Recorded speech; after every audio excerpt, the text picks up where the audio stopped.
সাদা শার্ট পরা, বোতাম খোলা যে ছেলেটাকে দেখতে পাচ্ছ, ওর থেকে গুনে গুনে 10 হাত দূরে থাকবা। এলাকার 1 নাম্বার গুন্ডা। গুনগুন মাথা নাড়িয়ে বলল, আচ্ছা। ওর আরও সাঙ্গাপাঙ্গা আছে, ওরা আরও বদ অসভ্যের দল।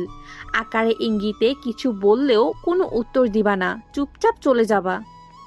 গুনগুন এবারও মাথা নাড়িয়ে বলল, ঠিক আছে। চা খাবা? না, আমি চা খাই না। এতক্ষণ যে এত দিক নির্দেশনা দিয়েছিল তার নাম শেলি চৌধুরী। 3তলা বাড়ির মালকিন তিনি। স্বামী নেই, 2টো সন্তান নিয়ে তার জীবন। ছেলেটা চাকরি সূত্রে আলাদা দূরে থাকে। মেয়েটা ছোট, ক্লাস 5-এ পড়ে এবার। তারা থাকেন 2তলায়, 1তলা এবং 3তলা ভাড়া দেয়া। গুনগুনরা 3তলায় নতুন এসেছে, 2 দিন হয়েছে। নতুন বাড়ির ছাদটা ঘুরে দেখা হয়নি।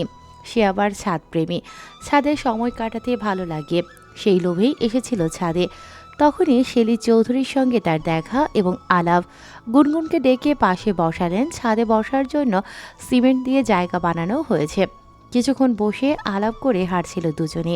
গুনগুন চা খায় না শুনে ভীষণ অবাক হলেন শেলি চৌধুরী। ভ্রু কুঁচকে বললেন, চা খায় না এমন মানুষও হয়? গুনগুন স্মিত হেসে জবাব দিল। আসলে চা খেলে রাতে আমার ঘুম হয় না। শেলি চৌধুরী বসে বললেন, এগুলো একদম ভুল কথা, মনের ভুল। বসো, 1 কাপ চা খেলে কিছু হবে না। গুনগুন চুপচাপ বসল। শেলি চৌধুরী ফ্লাক্স থেকে 2 কাপে চা ঢালতে ঢালতে বললেন, যেই ছেলেটার কথা এতক্ষণ বলছিলাম ওর নাম প্রণয়। এমনই ভালো, আবার খারাপ, বখাটে টাইপ। ও। নাও চা খাও। অনিচ্ছা সত্ত্বেও চায়ের কাপ নিয়ে চুমুক দিল গুনগুন। শেলি চৌধুরী বললেন, তোমাকে দেখে মনে হলো তুমি অনেক নরম শান্ত, একটু বোকাও হয়তো, তাই তোমাকে আগেই সাবধান করে দিলাম। গুনগুন ঠোঁট বাঁকিয়ে হেসে বলল, থ্যাংক ইউ আন্টি। তুমি কি করো, পড়াশোনা? জি আন্টি, এবার অনার্স ফাইনাল ইয়ারে আছি। কি বলছো, অনার্স ফাইনাল ইয়ার? তোমাকে দেখলে তো মনে হয় বাচ্চা। আমি ভেবেছিলাম কলেজে পড়ো। প্রত্যুত্তরে মৃদু হাসল গুনগুন। আরও কিছুক্ষণ গল্পগুজব করে নিচে নেমে গেল। বাবা মায়ের আদরের সন্তান গুনগুন নয়, সৎ মায়ের সংসারের আদরে হয়ে থাকবে এটা গুনগুন আশাও করে না। তার ছোট্ট একটা ভাই আছে, সৎ ভাই, কিন্তু নিজের আপন ভাইয়ের থেকে কোনো অংশে কম ভালোবাসে না। তবে সুমনা বেগম এটা পছন্দ করেন না। তিনি গুনগুনকে সবসময় সৎ মেয়েই ভেবে এসেছেন। সন্ধ্যায় গুনগুন পড়তে বসেছিল। সুমনা বেগম তখন এসে বললেন, ঘরে ডাল নেই, সামনের দোকান থেকে 1 কেজি ডাল নিয়ে আয়। এই ধর টাকা। গুনগুন মাথায় ভালো করে কাপড় পেঁচিয়ে নিচে নামলো।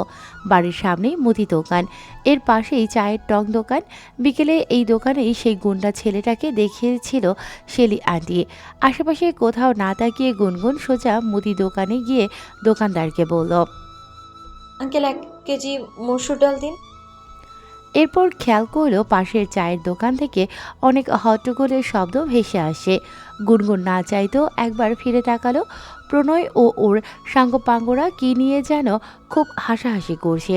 দোকানদারকে টাকা দিয়ে গুনগুন ডাল নিয়ে সোজা বাড়িতে চলে এলো। বারান্দায় গিয়ে দূর থেকে লক্ষ্য করতে লাগলো প্রণয় ছেলেটাকে। কিরকম প্রাণবন্ত হাসি, প্রাণোচ্ছল চাহনি, কিন্তু সে গুন্ডা কেন? শেলিয়ান্টির কথা শুনে মনে হলো তাকে কেউ খুব একটা পছন্দ বোধহয় করে না। আপু, ভাত খাইয়ে দাও। শিহাবের ডাক শুনে গুনগুন ভেতরে চলে গেল। সৎমা যতই শিহাবকে দূরে রাখার চেষ্টা করুক, পারে না। শিহাব খুব গুনগুনের নেউটা হয়েছে। শিহাবকে খাইয়ে দিয়ে গুনগুন নিজেও খেয়ে তাড়াতাড়ি ঘুমিয়ে পড়েছে। বাবার জন্য সে অপেক্ষা করে না। বলা ভালো, বাবার সঙ্গে তার সম্পর্কও নেই। সকালে গুনগুনের ঘুম ভাঙল প্রচণ্ড শব্দে। প্রথমে ভীষণ ভয় পেয়ে গিয়েছিল, পরক্ষণে নিজেকে ধাতস্থ করে বুঝতে পারল বাইরে প্রচুর বৃষ্টি পড়ছে, বজ্রপাত হচ্ছে। মনে মনে কিছুটা বিরক্তও হলো সে, কারণ আজ তাকে ভার্সিটিতে যেতে হবে, প্রেজেন্টেশন আছে। তার উপর ড্রেস কোড রেখেছে শাড়ি। কি যে এক যন্ত্রণা!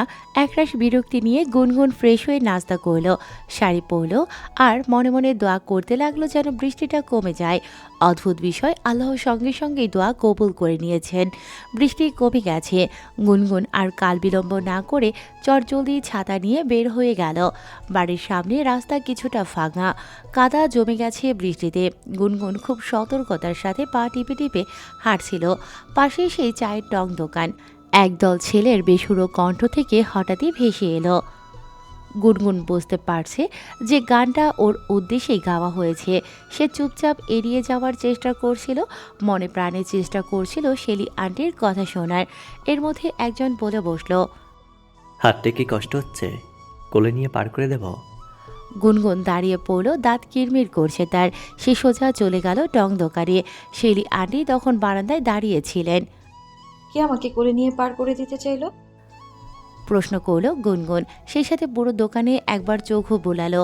প্রণয় ছেলেটা নেই। একজন হাত তুলে ভাব নিয়ে বলল, আমি বলছি, তো কি হয়েছে? কিছু হয়নি, আমার হাঁটতে তো কষ্ট হচ্ছে না, কিন্তু হাতটা ভীষণ ব্যথা করছে।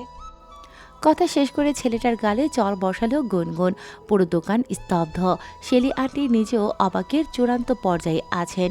এই মেয়েকে কিনা তিনি ভেবেছিলেন বোকাশোকা। তবে যাই হোক, গায়ে হাত তুলতে গেল কেন মেয়েটা? অন্যপথে প্রণয়কে আসতে দেখে তিনি দ্রুত বাড়ি থেকে বের হতে লাগলেন। প্রণয় ততক্ষণে গুনগুনের পেছনে এসে দাঁড়িয়েছে।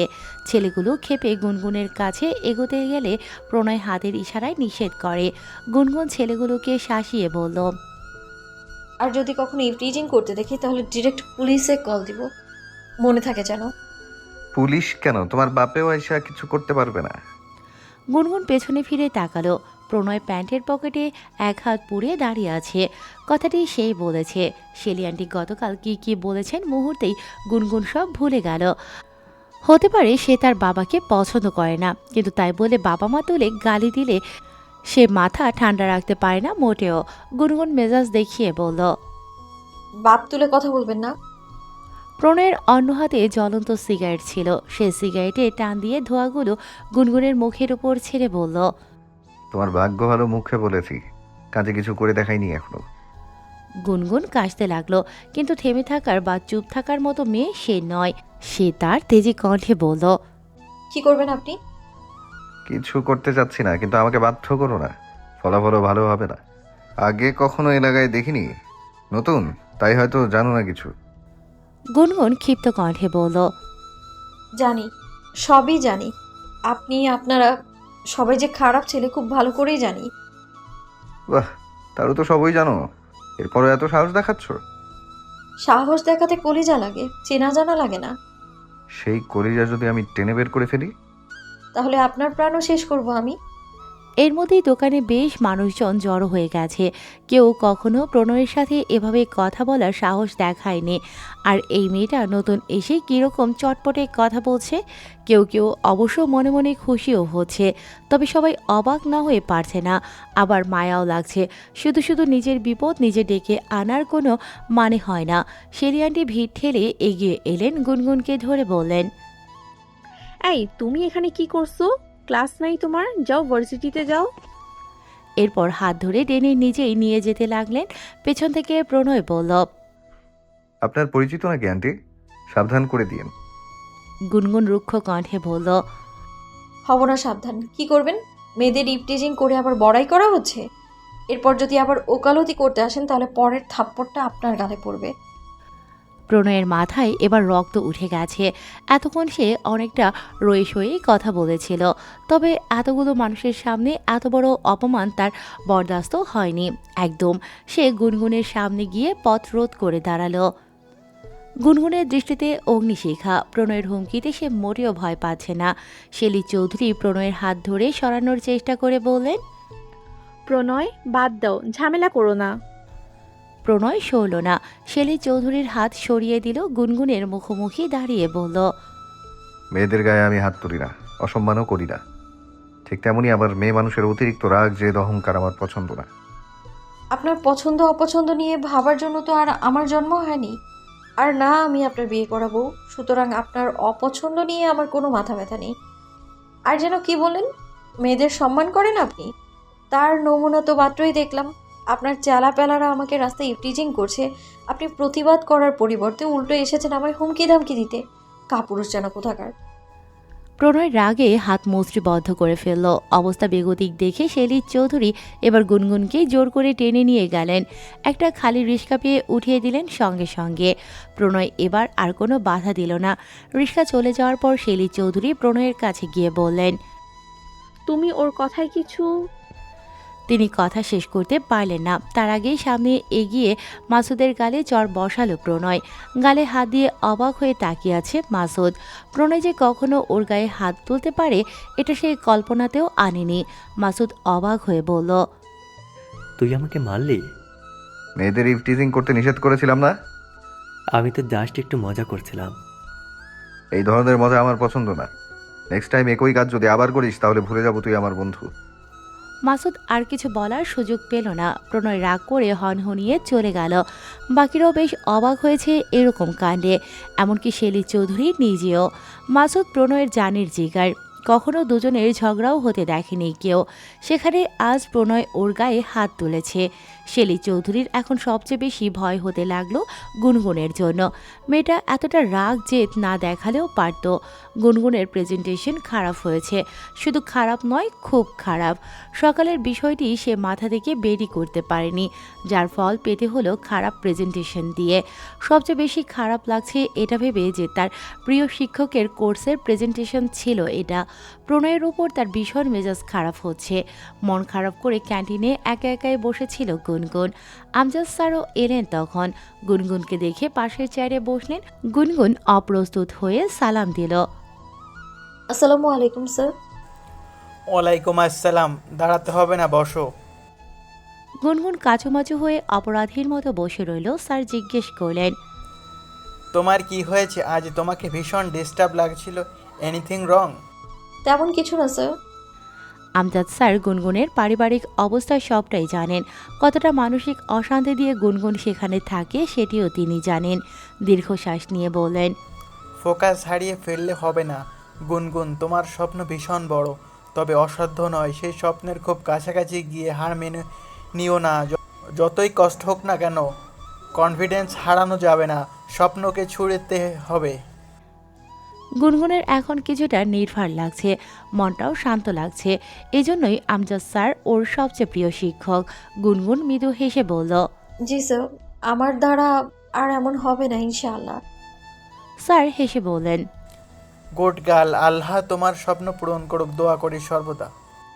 প্রণয় বাসায় শুয়ে আছে একা। বাসা বলতে একটা ফ্ল্যাট নিয়ে থাকে, 3টা রুম, প্রতিটা রুমে 2জন করে। বাকি 2টা রুমেও ওর বন্ধুরাই থাকে। বিলাসবহুল জীবন তার আছে, তবে সেই জীবন ওকে আকৃষ্ট করে না, বরং আরও ঝামেলা বাড়ায়। প্রণয়ের জীবন গুনগুনের চেয়েও করুণ। একটা সময়ে প্রণয় বাবা মায়ের ভীষণ আদরের সন্তানই ছিল। অল্প বয়সে মা বিধবা হয়, সে তার বাবাকে হারায়। বছর 2 যেতেই নানা মামারা জোর করে মাকে আবার বিয়ে দেয়। তার নতুন বাবা বিশাল বড়লোক, অনেক টাকার মালিক, রাজপ্রাসাদের মতো বাড়ি। সেই রাজপ্রাসাদে অবশ্য প্রণয়ের জায়গা হয়নি। মায়ের বিয়ের পরও সে নানার বাড়িতেই থাকত। মাস শেষে 20,000 টাকা পাঠাতেন ওর খরচের জন্য। ইন্টারের পর নানা নানিও মারা যায়, তখন সে হয়ে যায় মামা মামির কাঁধের বোঝা। তবুও তারা প্রণয়কে নিজেদের কাছে রাখত মাস শেষে আসা ওই 20,000 টাকার জন্য। প্রণয় মেধাবী ছাত্র ছিল, টিউশনি করেও টাকা আনতো। মাঝে মাঝে যেত নতুন বাবার বাড়িতে। বাবা অবশ্য কথা বলতেন না, সবসময় গম্ভীর হয়ে থাকতেন। প্রণয় এতটুকু বুঝতে পারত যে তার নতুন বাবা তার এই বাসায় আসাটা পছন্দ করছে না। তাকে কিছু না বললেও তার মায়ের ওপর রাগ ঝরে পড়ে। এটা বোঝার পর থেকে প্রণয় আর যায় না ওই বাড়িতে। মাঝে মাঝে মা নানার বাসায় এসে দেখা করে যেত। প্রণয় ধীরে ধীরে এটাও বুঝতে পারে যে মামা মামি তাকে টাকার জন্যই উপরে উপরে যা একটু ভালোবাসা দেখায়। মামি বেশিরভাগ সময়ই খারাপ ব্যবহার করে। রাগ করে প্রণয় নানা বাড়ির থেকে বের হয়ে আলাদা থাকতে শুরু করে। 1.5 বছর পড়াশোনা চালিয়ে গেলেও অনার্স 3য় বর্ষে উঠে মাঝামাঝি সময়ে সে পড়াশোনা ছেড়ে দেয়। স্বপ্ন ছাড়া কখনো সামনে আগানো যায় না। প্রণয় ভেবে দেখল তার কোনো স্বপ্ন নেই, পিছুটান নেই এ জীবনে ও পৃথিবীতে, তার আসলে কেউই নেই। পড়াশোনা করে সে কি করবে? তবে মাস শেষে এখনও তার অ্যাকাউন্টে 20,000 টাকা চলে আসে। মা পাঠায়, কখনো কখনো বাড়তি টাকাও পাঠায়। প্রণয় নিষেধ করে না, কোনো কাজকর্ম করে না। মায়ের পাঠানোর টাকাতেই কোনো রকম জীবন চলে যায়। নানা বাড়ি ছেড়ে চলে আসার পরই প্রণয়ের নতুন নতুন অনেক বন্ধু বান্ধব হয়। ওদেরও কোনো স্বপ্ন নেই, ঘর নেই, ভবঘুরে হয়ে ঘুরে বেড়ায়। প্রণয়ের এতটা বিগড়ে যাওয়ার পেছনে ওর নতুন বন্ধুদেরও কিছুটা হাত আছে, যাদের সঙ্গে এখনও থাকে। কথায় আছে, সৎসঙ্গে স্বর্গবাস, অসৎ সঙ্গে সর্বনাশ, অথবা সঙ্গদোষে লোহা ভাসে। প্রণয়ের সাথেও অনেকটাই এরকম হয়েছে। প্রণয় শুয়ে শুয়ে আজকে সকালের কথা ভাবছিল। রাতে খায়নি এখনও। মাসুদকে মারার পর থেকে মনটা ভালো লাগছে না। এমনিতেই মাসুদ যেমনই হোক না কেন, প্রণয়কে সে খুব ভালোবাসে। কখনো ওকে ছাড়া কিচ্ছু খাবে না, ওকে রেখে কোথাও যাবে না। মাসুদের অবশ্য বাবা মা আছে, গ্রামে থাকে, একদমই দরিদ্র ওরা। মাসুদ মাঝে মাঝে কিছু টাকা পাঠায়। ওর কাজকর্মের কোনো ঠিক নেই, তবে হালাল ইনকামের চেয়ে ওর হারাম ইনকামই বেশি বলা যায়। মাসুদ রুমে এসে চুপচাপ নিজের বিছানায় শুয়ে পড়ল। প্রণয় আর চোখে তাকালো একবার, শোয়া থেকে উঠে বসে ডাকলো। মাসুদ, মাসুদ জবাব দিল না। প্রণয় আবার ডাকলো। হ্যাঁ মাসুদ। এবারও মাসুদ নিশ্চুপ। প্রণয় উঠে এবার ওর নিতম্বে একটা লাথি দিয়ে বলল। হেই শালা, ডাকতেছি যে শুনিস না? মাসুদ উঠে বসলো, রাগ ও অভিমান মেশানো কণ্ঠে বলল। আমারে ডাকস কেন? তুই যাইয়া তোর গুনগুনে কোলে ওইটা বসে থাক। প্রণয় ভ্রু কুঁচকে জিজ্ঞেস করলো। গুনগুন কে আবার? কে আবার? জানিস না মনে হয়? যার জন্য তুই আমার গায়ে আজ হাত তুলছিস, ওই শালীর নাম গুনগুন। গালাগালি করছিস কেন শুধু শুধু? আরে রে রে বাবা, খুব দেখি দরদ ওর জন্য। ওই শালা সত্যি করে বল, ওই মাইয়া ক্যাটা? কি লাগে তোর? ওই মেয়েকে আমি কেমনে বলবো? আজব তো, আমি তোর নামও জানতাম না। কিন্তু ওয়েট, তুই ওর নাম জানলি কিভাবে? শুধু নাম না, ওর পুরো ডিটেলস জানি এখন আমি। ওই মেয়ের জন্য আজ মায়ের খাইছি সবার সামনে, আর ওর পরিচয় ভাই করবো না? যত দূরে গিয়েছিস ওই পর্যন্ত স্টপ থাক, আর আগানোর দরকার নেই। আর তাছাড়া ভুল তো তোরই ছিল। আমি খালি মজা করছিলাম, খারাপ উদ্দেশ্য আসছিল না আমার কোনো। ইফটিজিং কখনো মজার বিষয়বস্তু হতে পারে না মাসুদ। মজা অনেকভাবেই করা যায়। আমি এসব পছন্দ করি না, তুই ভালো করেই জানিস। তাও আমি প্রথমে তোর সাপোর্টেই ছিলাম। তাইলে পরে ওই মাইয়ার জন্য আমারে মারলি কেন? তুই শুনিসনি আমাকে কি বলছিল? আমি নাকি কাপুরুষ? ও, তোমার পুরুষত্ব প্রমাণ করতে তুমি আমার সবার সামনে মারছো? যা, বাজে কথা বলিস না। বাজে কথা আবার কি? ওর কথা শুনে আমি মেজাজ ঠিক রাখতে পারিনি তখন। যাই হোক, সরি। দূর শালা, তোর সরি তুই পেছনে ঢুকে বসে থাক, ওই মাইয়ার আমি দেখে নেব। উদয় এলাকায় ক্যাচাল করিস না তো, আর ঝামেলা বাড়াইস না। আহা কি দরদ! শালা দোয়া করে যাতে ওই আইটেম বমি তোর কপালে জোটে। সকাল দুপুর রাত 3 বেলা যখন 3টা করে থাপ্পড় আর লাথি খাবি, তখন বুঝবি আমার দুঃখ। প্রণয় হেসে বলল।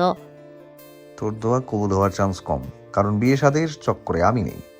মাসুদও ঠোঁট বাঁকিয়ে হেসে মাথা ঝাঁকাতে ঝাঁকাতে বলল।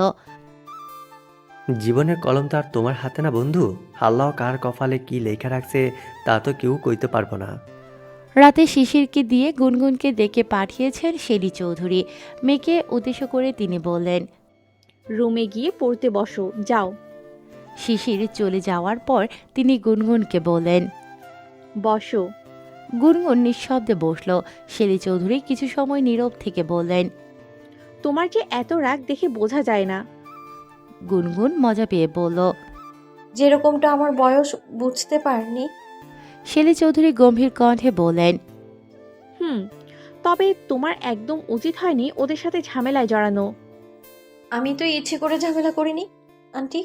ওরা আগে আমাকে উল্টাপাল্টা কথা বলেছে। বিষয়টা আমি দেখে নিতাম। এতবার করে বলার পরও তুমি আমার কথা শুনলে না।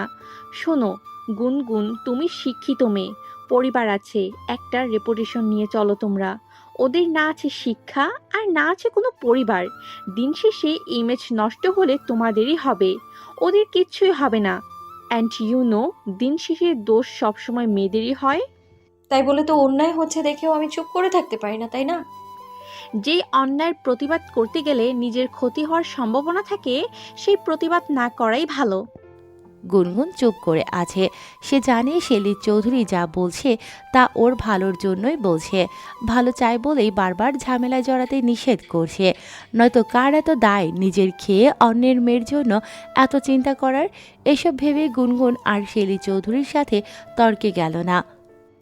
তোমাকে শুধু এইসব কথা বলার জন্যই ডাকিনি, আরেকটা কথা বলার আছে। বললেন শেলি চৌধুরী। গুনগুন বলল, হ্যাঁ বলুন আন্টি। শিশিরকে প্রাইভেট পড়াতে পারবে যদি তোমার সময় হয় আর কি। গুনগুন এমনিও বেশ কয়েকটা টিউশনি করায়, নতুন আরেকটা পেলে তো মন্দ হয় না। তার মধ্যে আবার বাড়িতেই। গুনগুন রাজি হয়ে গেল। শেলি চৌধুরীও খুশি হলেন, বললেন, চা খাবে তো? না আন্টি। কেন, গতকাল রাতে ঘুম হয়নি? হয়েছিল কিন্তু কম, অনেক রাত পর্যন্ত ঘুম আসেনি। তিনি হেসে ফেললেন, বললেন, ঠিক আছে বসো, শরবত বা জুস বানিয়ে আনি, এসবে তো সমস্যা নেই। গুনগুনও এবার হেসে বলল। না। সকালে ঘুম থেকে উঠে গুনগুন নামাজ পড়ে নাস্তা বানালো। যেদিন সময় থাকে সেদিন গুনগুনই শিহাবকে স্কুলে দিয়ে আসে। আজ গুনগুনের ক্লাস এক্সাম কোনোটাই নেই, তাই শিহাবকে খাইয়ে দিয়ে ও স্কুলে নিয়ে গিয়েছিল। বাড়িতে ফিরে আসার সময় দেখতে পেল চায়ের টং দোকানে প্রণয় ও ওর বন্ধুরা আড্ডা দিচ্ছে। গুনগুন চোখ মুখ কুঁচকে ওদের পাশ কাটিয়ে চলে যাচ্ছিল। প্রণয় বন্ধুদের সাথে আড্ডায় মগ্ন। সে রাস্তার দিকে পিট করে বসেছে বলে গুনগুনকে দেখেনি। সিগারেট খেতে খেতে আড্ডা দিচ্ছিল। সিগারেটে শেষ টান দিয়ে বলল, শালার এই বেনসন ছাড়া অন্য সিগারেটে মজা লাগে না, খেয়ে মজা পেলাম না। এরপর আর পেছনে না তাকিয়ে জ্বলন্ত সিগারেটটি পেছনে ছুঁড়ে মারল। ঠিক তখনই ওকে ক্রস করছিল গুনগুন, যার দরুন সিগারেটটা গিয়ে পড়ল ওর পায়ে। সঙ্গে সঙ্গে দাঁড়িয়ে পড়ল গুনগুন, রাগে টকবক করে ফুটতে লাগলো। তার ধারণা প্রণয় কাজটা ইচ্ছে করেই করেছে প্রতিশোধ নেয়ার জন্য। মাসুদ সহ অন্য বন্ধুরা ফ্যাকাশে মুখে একবার গুনগুনকে দেখছে, আরেকবার দেখছে প্রণয়কে। প্রণয় ওদের দৃষ্টি লক্ষ্য করে বলল, কি? এরপর পেছনে তাকাতেই গুনগুনকে দেখে চমকে গেল। এই মেয়ে এখানে দাঁড়িয়ে আছে কেন? পরক্ষণে আবার পুরো বিষয়টা মাথায় এলো যখন দেখলো গুনগুনের পায়ের কাছে ওর খাওয়া সিগারেট পড়ে আছে। এখনো ধোঁয়া উঠছে সিগারেট থেকে। প্রণয় উঠে দাঁড়ালো। গুনগুন আর কোনো কালক্ষেপণ করল না, কোনো প্রশ্নের উত্তরও চাইল না। সোজা সামনে এসে প্রণয়ের বাম গালে থাপ্পড় বসিয়ে দিল। প্রণয়ের চোখ থেকে যেন আগুন ঝরছে। কটমট করে তাকিয়ে আছে গুনগুনের দিকে। দাঁত কিরমির করে বলল, মারলি কেন? গুনগুনও রুক্ষ কণ্ঠে বলল। প্রণয়ের ইচ্ছে করছিল গুনগুনের হাতটা মোচড় দিয়ে ভেঙে দিতে, কিন্তু সে পারছে না। মেয়েদের গায়ে হাত তোলার অভ্যাস তো তার নেই। এছাড়া এমনিও সে মারামারিও পছন্দ করে না। মাসুদ এবার এগিয়ে এলো, গুনগুনকে উদ্দেশ্য করে বলল, মাইয়া, তোমার হাত কিন্তু খুব বেশি চলতেছে। গুনগুন মাসুদকে ধমক দিয়ে বলল। চুপ, গতকাল থাপ্পড় খেয়ে মন ভরেনি, এখন আবার আসছেন? মাসুদ খেপে গেল। প্রণয় ওকে আটকে গুনগুনকে বলল, এখন আমার চোখের সামনে থেকে চলে যাও। আপনার চোখের সামনে বসে থাকার ইচ্ছেও নেই আমার, শুধু সাবধান করে দিচ্ছি আমার পিছু ছাড়েন আপনি। প্রণয় কিছু বলল না। গুনগুন চলে যাওয়ার পর দোকান থেকে সিগারেট নিয়ে খেতে লাগলো।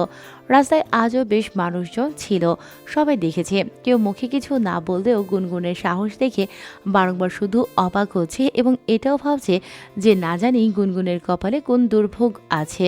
রাতে শিশিরকে পড়িয়ে 3 তলায় নিজেদের ফ্ল্যাটে যেতেই ওসমান গনির সাথে দেখা হলো গুনগুনের। গুনগুনের বাবা তিনি। কথা কম বলা, স্বল্পভাষী, রুক্ষ স্বভাবের মানুষ।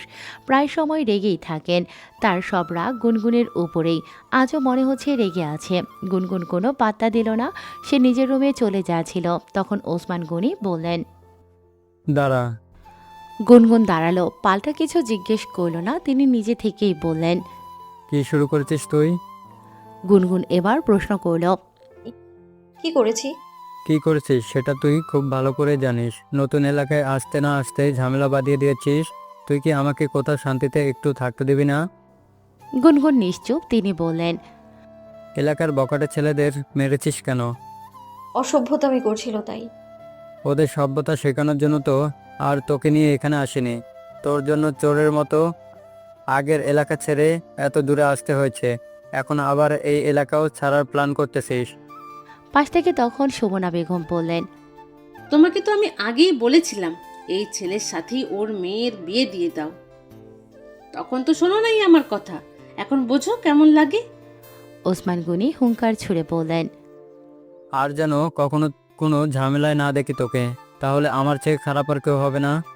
গুনগুন কয়েক সেকেন্ড বাবার দিকে তাকিয়ে থেকে বলল, আমি তোমাকে কখনো বলিনি চোরের মতো এলাকা ছেড়ে আসতে। তুমি নিজে থেকে এসেছো।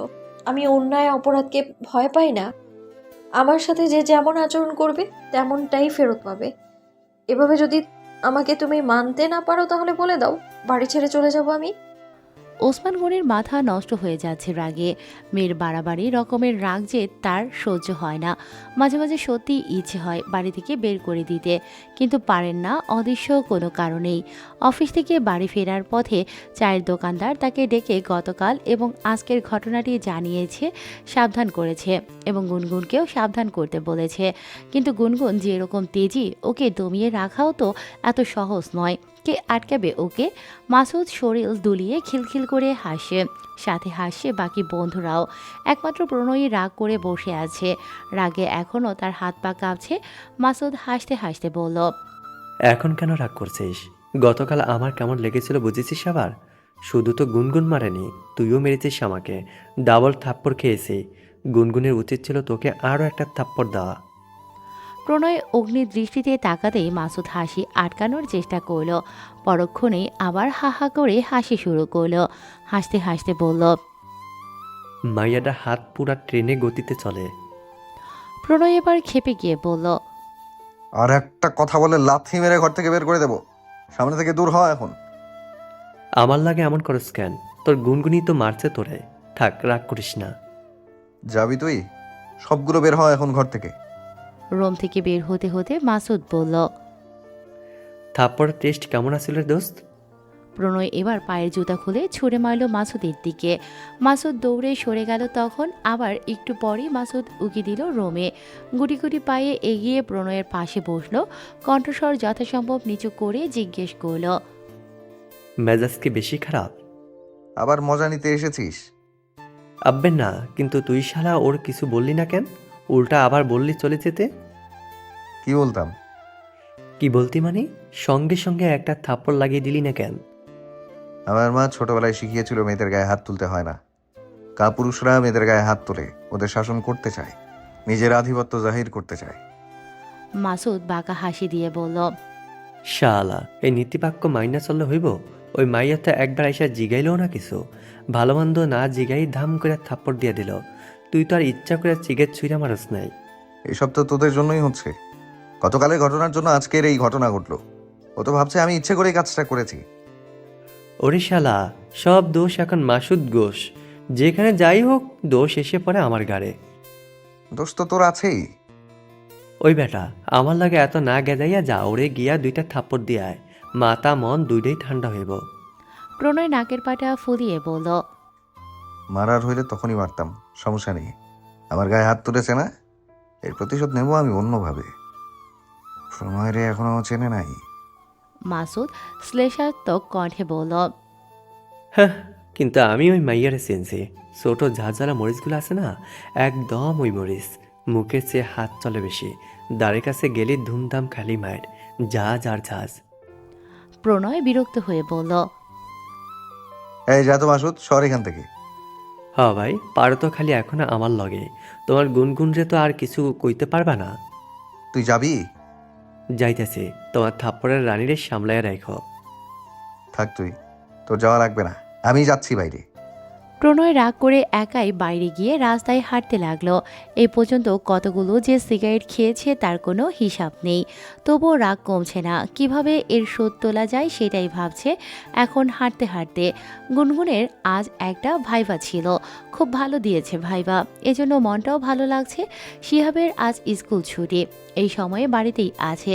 গুনগুন তাই ওর জন্য চকলেট নিয়ে এসেছে আসার সময়।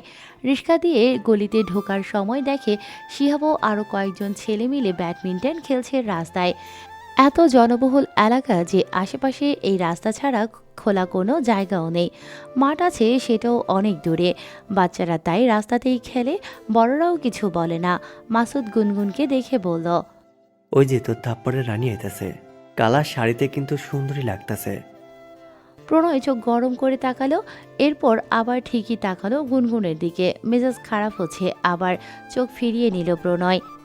শিহাব গুনগুনকে দেখে দৌড়ে গেল, বায়না করতে লাগলো। চলো না আপু, খেলি। গুনগুন বলল, না রে, আমি এখন টায়ার্ড। একটু আপু। গুনগুন রাজি হয়ে গেল। জামিল ও মাসুদ বলাবলি করছে। এই মাইয়া হাসতেও পারে? ওরে আল্লাহ, দেখ পোলাপানের লগে কেমনে হাইসা কথা কয়।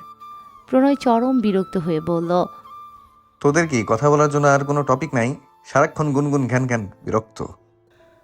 কথা শেষ করার আগে শাটল কক এসে লাগলো প্রণয়ের পিঠে।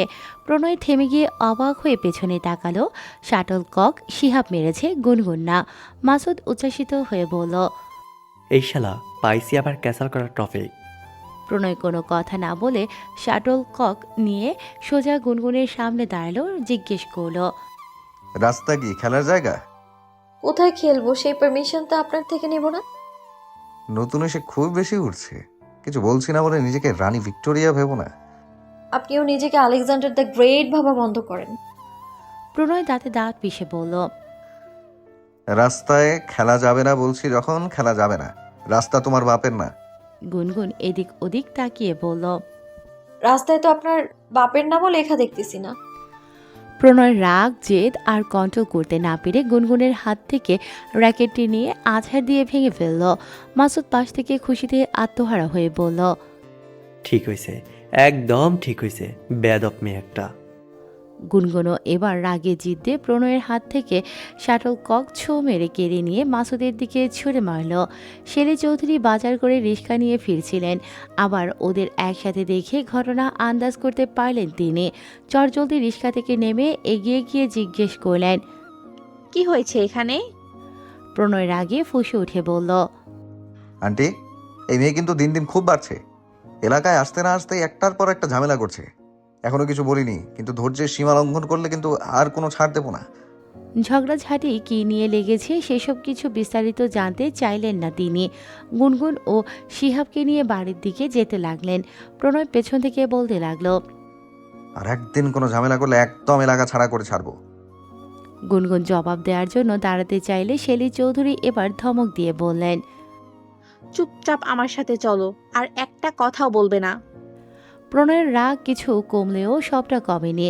সে জড়ো হাওয়া লোকদের ধমক দিয়ে বলল, এই মিয়া, দাঁড়িয়ে দাঁড়িয়ে কি দেখেন আপনারা? তামাশা দেখেন? যান এখান থেকে। সবাই চলে যাওয়ার পর ভিড় কমলো। মাসুদ চোখ মুখ কুঁচকে বলল, এই মারকুটে মেয়েটা খালি আমারে মারে কেন? পাইছে কি আমারে? আমার শরীর কি সরকারি নাকি বুঝলাম না। কখনো গালে মারে, কখনো সিনায় মারে, কি এক মুসিবত। প্রণয় কোনো জবাব দিল না। সে ভাবছে অন্য কিছু। গুনগুনকে আর বাড়তে দেয়া যাবে না, ও ডানা কাটতে হবে এখনই। প্রণয় বন্ধ টঙের দোকানে বসে আছে। ওর সাথে আছে মাসুদ এবং বাকি বন্ধুরা। একের পর এক সিগারেট খেতে খেতে অপেক্ষা করছে গুনগুনের বাবার জন্য। একসময় বিরক্ত হয়ে প্রণয় বলল, এই বেটা কি কাজ করে রে? এখন আসে না কেন? মাসুদ মাথা চুলকিয়ে বলল, তা তো জানি না। তুই ওর বাপেরে চিনস তো? শিওর তুই এখনো বাসায় আসে নাই? হ বেটা। কয়েক সেকেন্ড বাদে মাসুদ লাফিয়ে উঠে বলল, ওই যে আইতাছে। ওসমান গনির কাছাকাছি আসতেই সবাই সামনে গিয়ে পথ রোধ করে দাঁড়ালো। প্রণয় নাক মুখ দিয়ে সিগারেটের ধোঁয়া বের করে বলল, গুনগুন আপনার মেয়ে? ওসমান গনি ভ্রুকুসকে পাল্টা জিজ্ঞেস করলেন, তোমরা কারা? যা জিজ্ঞেস করছি উত্তর দিন। বাড়তি কথা পছন্দ না একদম। ওসমান গনি কিছুটা দমে গিয়ে বললেন, হ্যাঁ, গুনগুন আমার মেয়ে। কি হয়েছে? মাসুদ পাশ থেকে বলল, আপনার মাইয়া খুব বার বাড়ছে, এত তেজ কিন্তু ভালা না। কখন তুলে নিয়ে গুম করে দেবো টের পাইবেন না। প্রণয় মাসুদকে থামিয়ে বলল, যদি এলাকায় থাকার ইচ্ছা থাকে তাহলে আপনার মেয়েকে বলবেন ভালো মতো চলতে। আসার পর থেকে বেয়াদবি করে যাচ্ছে, আমাদের সঙ্গে পাঙ্গা নিচ্ছে। মেয়ে মানুষ হতে হয় নরম কোমল, এত তেজ অহংকার ভালো না। আবার ধৈর্য কম। যদি একবার মাথা গরম হয়ে যায় তাহলে ভুলে যাব সামনে কোনো মেয়ে দাঁড়িয়ে আছে নাকি কোনো ছেলে। আজকে আপনাকে একা ডেকে বলছি কথাগুলো।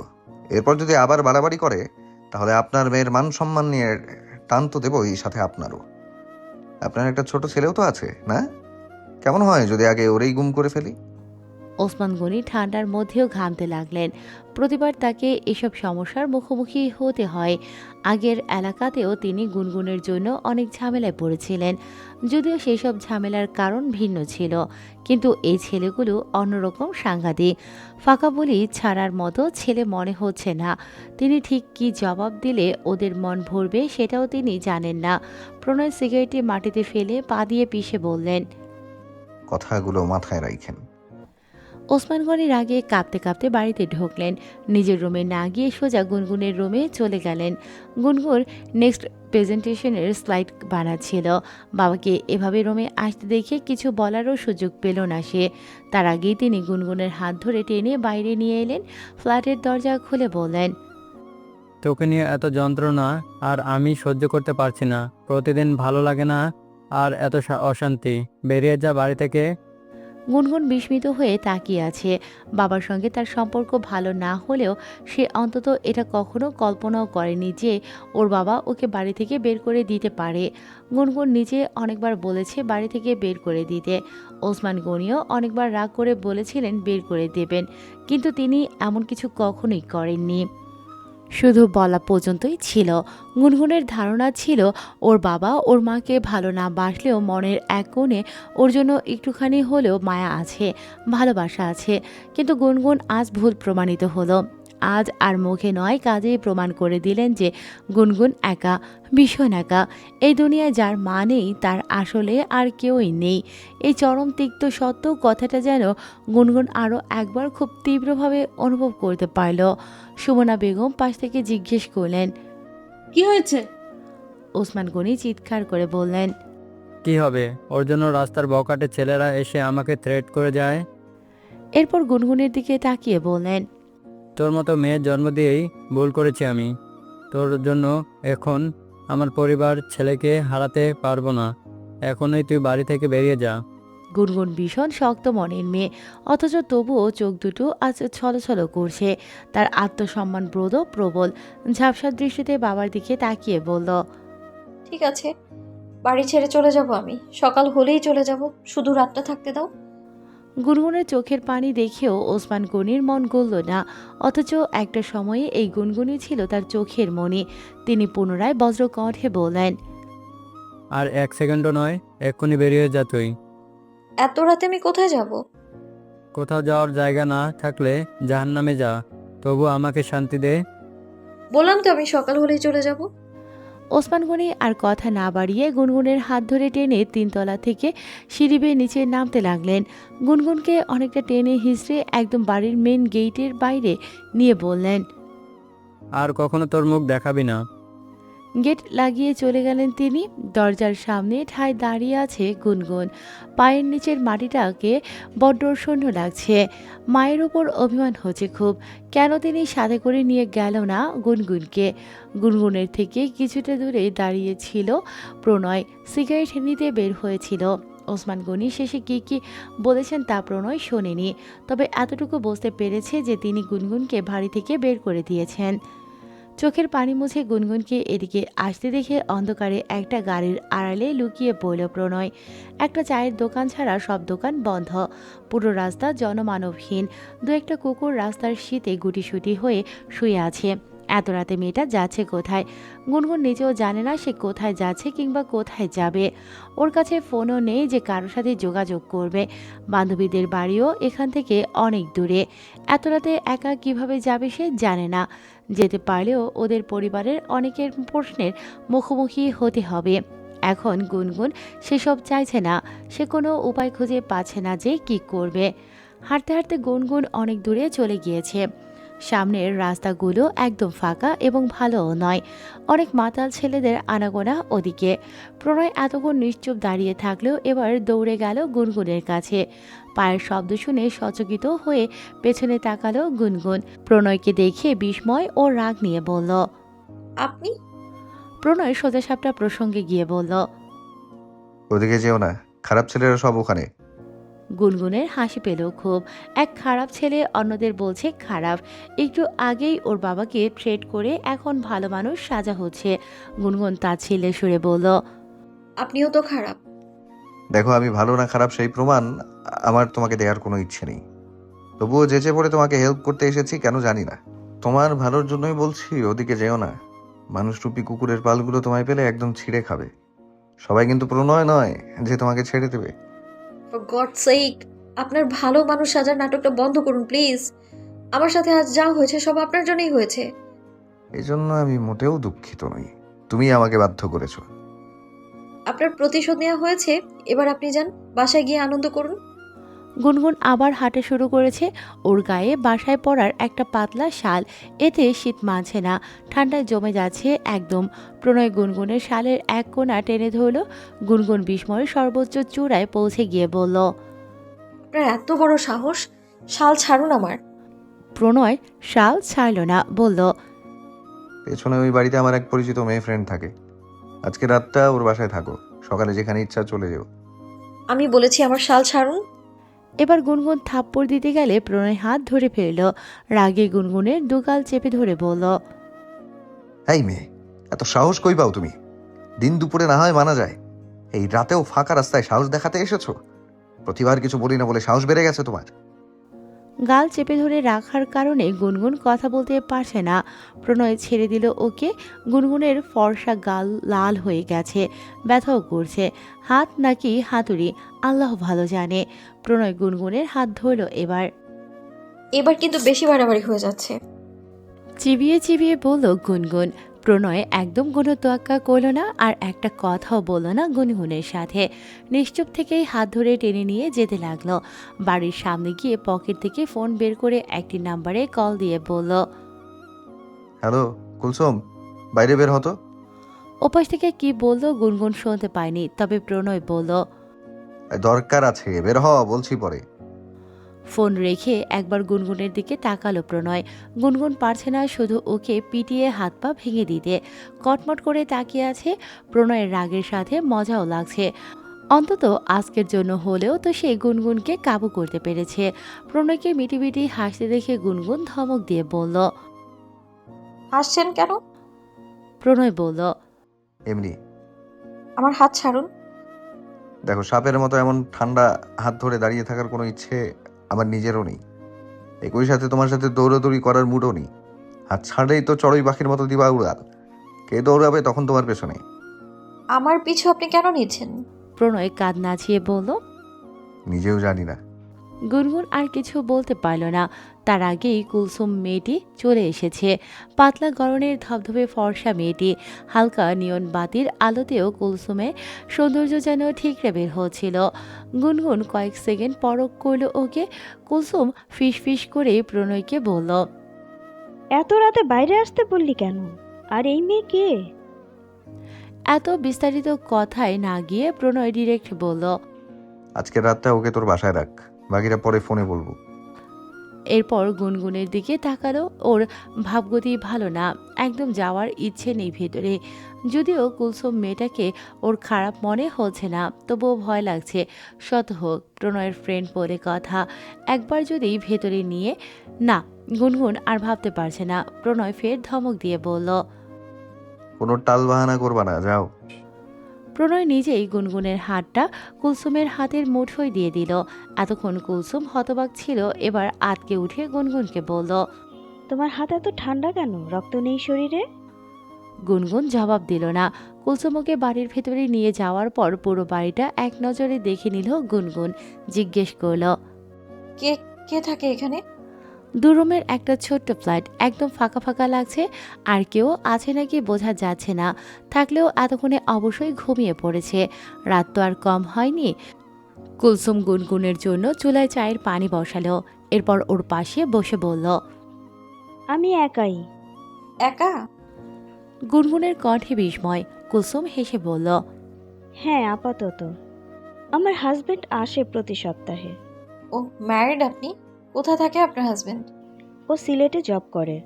আচ্ছা, তোমার নাম কি? নামটাই তো জানা হলো না এখনো। গুনগুন। ওয়াও, খুব সুন্দর নাম তো। তোমার মতোই মিষ্টি। কে রেখেছে এই নাম?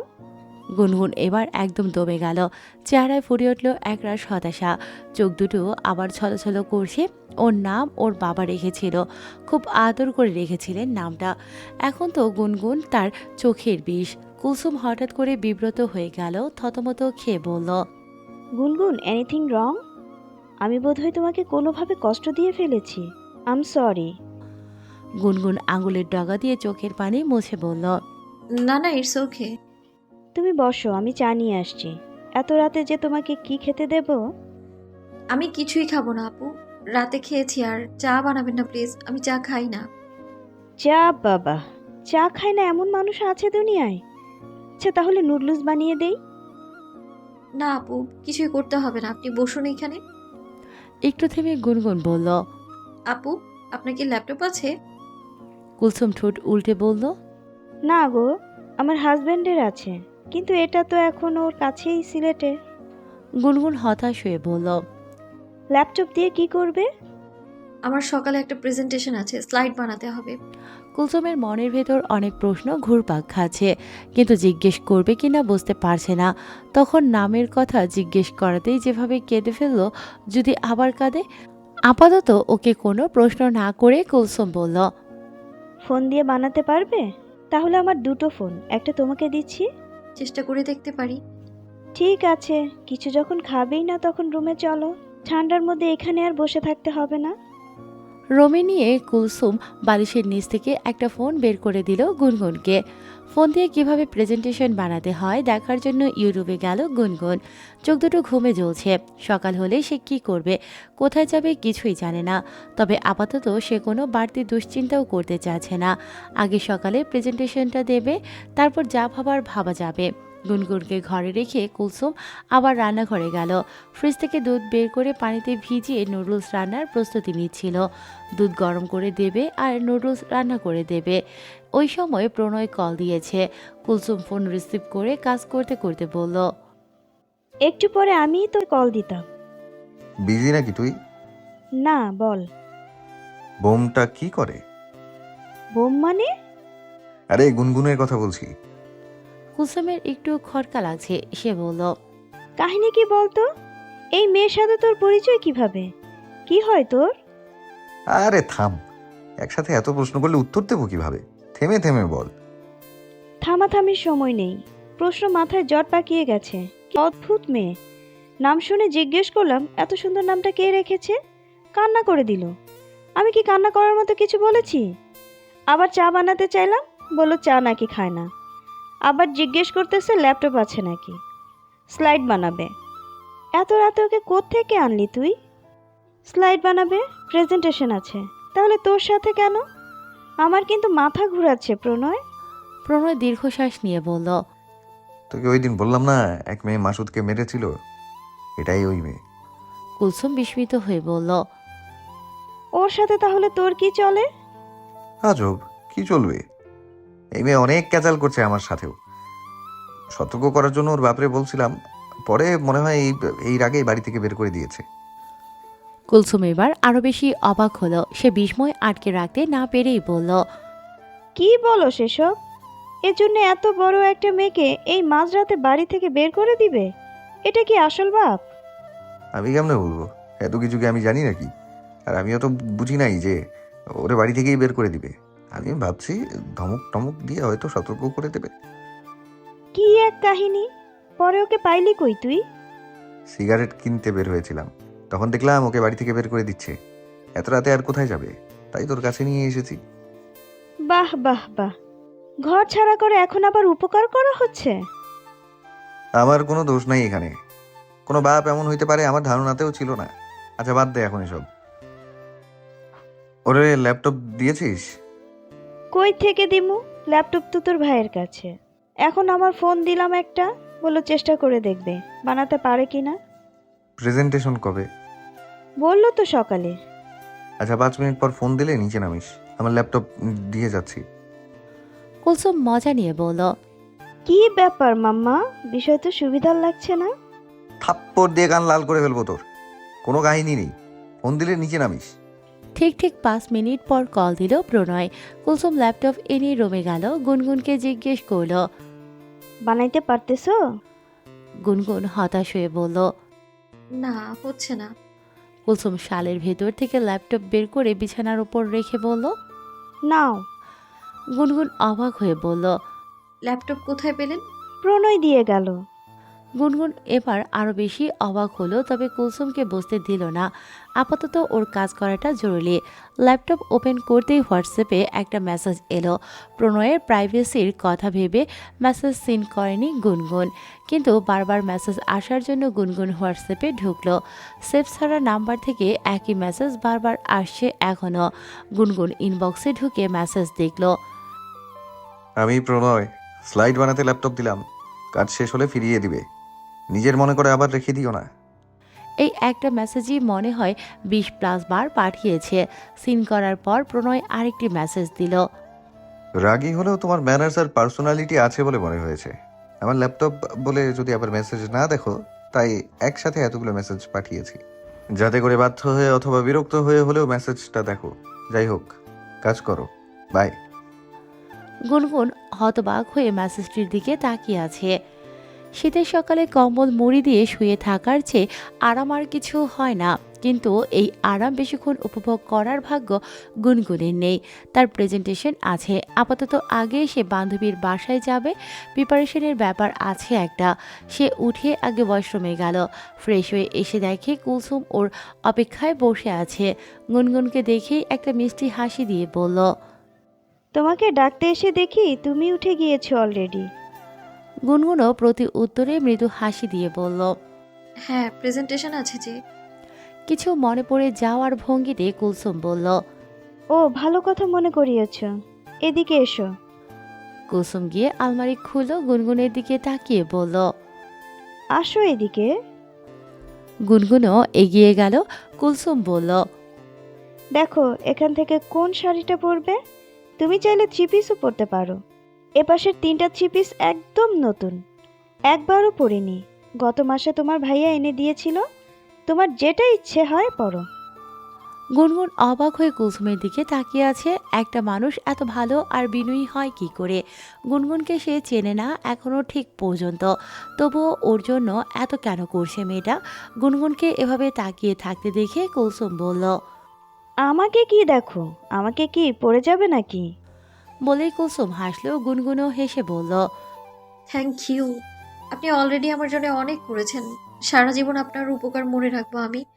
আর ড্রেস নিতে হবে না, আমার বান্ধবীর বাসায় যাব এখন। ওর একটা শাড়ি পরে নিব। কুলসুম বিমর্ষ হয়ে বলল। কি আশ্চর্য গুনগুন, তুমি এভাবে কেন বলছো? আমি কারোর জন্য কিছু করলে মন থেকেই করি। তোমার জন্য যা করছি মন থেকেই। প্রথম দেখেই তোমাকে আমার ভালো লেগেছিল। এমন না যে প্রণয় তোমাকে নিয়ে এসেছে বলে এত কদর করছি।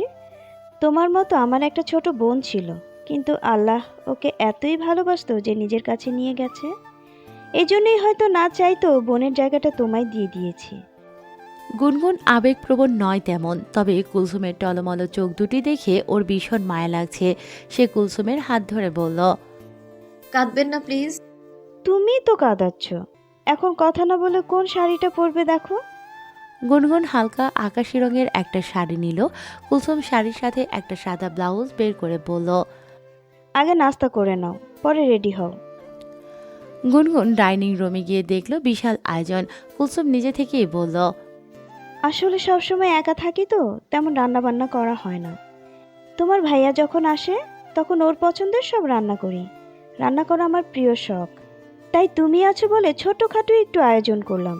প্রণয়কে কত করে বললাম আমাদের সাথে এসে খেতে, রাজি হলো না। তুমি দাঁড়িয়ে আছো কেন? বসো। গুনগুন চুপচাপ খেতে বসলো। খাওয়ার সময় প্রণয় ও কুলসুমের বন্ধুত্বের গল্প জানলো সে। কুলসুম নিজেই বলল। আমি এই এলাকায় যখন নতুন আসি তখন তোমার ভাইয়া সিলেটে। একা একাই সব মালপত্র নিয়ে এসেছিলাম, কেউ ছিল না সাথে। আসলে আমার কেউ নেই যে আসবে। তখন প্রণয় তার বন্ধুদের নিয়ে আমার পুরো বাড়ি গুছিয়ে দিয়েছিল। আরেকদিন এলাকার কিছু উটকো ছেলেপুলে খুব বাজে বাজে কথা বলছিল আমাকে শুনিয়ে। তখন ও ইচ্ছে মতো মেরেছিল ওদের। আমার সে কি কান্না তখন। আসলে এরকম আজে বাজে কথা আমি শুনতে পারি না। তোমার ভাইয়াকে জানালাম তখন প্রণয়ের কথা। ও ফোনে কথা বলল, বাড়িতে এসে দেখা করলো। তখন থেকেই আমাদের বন্ধুত্ব। মাসুদের সাথেও ভালো বন্ধুত্ব আমার। যদিও মাসুদ তোমার চোখে ভালো নয় জানি, ও একটু বেশি ফাজিল আর কি। গুনগুন জিজ্ঞেস করল, আর প্রণয়? ও তো আরও বেশি ভালো, তুমি আস্তে আস্তেই বুঝতে পারবে। গুনগুন কিছু বলল না, নাস্তা করে রেডি হয়ে বেরিয়ে পড়ল। সাথে সাথে কুলসুমও এলো বাইরে। বাড়ির বাইরে বেরিয়ে দেখে প্রণয় বাইক নিয়ে দাঁড়িয়ে আছে। এখন আবার বাইক দিয়ে পৌঁছে দেওয়ার বাহানায় আছে নাকি, কিন্তু ওর ধারণাকে মিথ্যে প্রমাণ করে প্রণয় বলল, ওভাবে চোখ মুখ কুচকানোর দরকার নেই, তোমারে আমি দিয়ে আসবো না। এরপর একটা রিস্কায় উঠিয়ে ভাড়া দিয়ে বলল। যাও ওঠো। গুনগুন রিস্কায় উঠে বসলো। আপনার ল্যাপটপ কুলসুম আপুর কাছে। আচ্ছা। মাসুদ এতক্ষণ টক দোকানে বসে দেখছিল। গুনগুন চলে যাওয়ার পর এগিয়ে এলো ও চোখে মুখে বিস্ময়ের অভাব নেই, বিস্মিত কণ্ঠে বলল, আরে বাস, কি চলতেছে তোগো মধ্যে? কুলসুম হেসে হেসে বলল। তোর বন্ধু তো প্রেমে পড়ছে। মাসুদ মুখে হাত দিয়ে বলল, কি কি বললি তুই? এই কি বললি তুই? এটা মারুফের ডায়লগ না?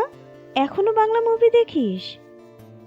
আর দেখব না, এখন থেকে প্রণয়ের মুভি দেখব। প্রণয় বলল, আমি কোনো মুভি করি না। তাই নাকি? আমি তো দেখলাম সবে। কি চলতেছে সত্যি করে বল, তুই প্রেম করস? মাসুদ, তুই কি পাগল? ভালো হবি না?